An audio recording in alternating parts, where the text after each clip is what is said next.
Miss Grand International 2024, Christine Julian Obiasa. Salamat po. Good evening, everyone. First of all, of course, congratulations to our queen, Georgina. I'm just so happy to see the crown again back with one of my babies. Kasi past year's winner was also a Candace baby. I was able to train her also, Zina. And she was able to pass the crown to you, which you are also one of my babies. So I'm really, really happy to see my girls shining on their respective stages. So congratulations, but of course, the credit goes to you. Kasi when I first trained her, when they first, Mami Yaj, Mami Nicole, first introduced Georgina to me, at first she was very hesitant. She was a little bit nervous, but I told her, everything starts from the bottom. So it takes a little bit of time to really get used to specifically having your own trademark when it comes to pasarela.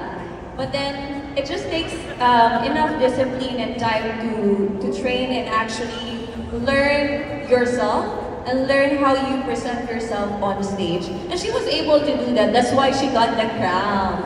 Ayan. But of course, again, credit to you. I know we weren't able to train before your competition, but I hope all the trainings we had before, you were able to use it for your competition. And I am looking forward to see you compete in a national stage, bringing Pangasinan, the whole Pangasinan, of course, Big Mali, everybody, the people of Pangasinan also in the national stage, di ba?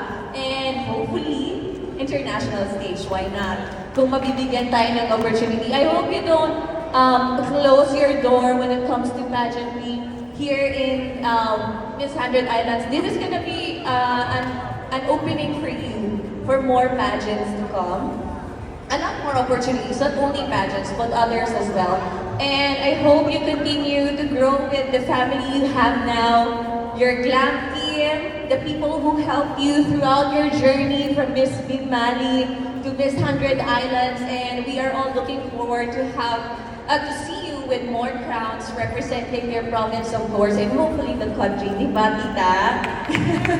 So, if ever man, mag-start na tayo ulit ng training. Congratulations again. And the whole team po, congratulations. And the whole Big Mali.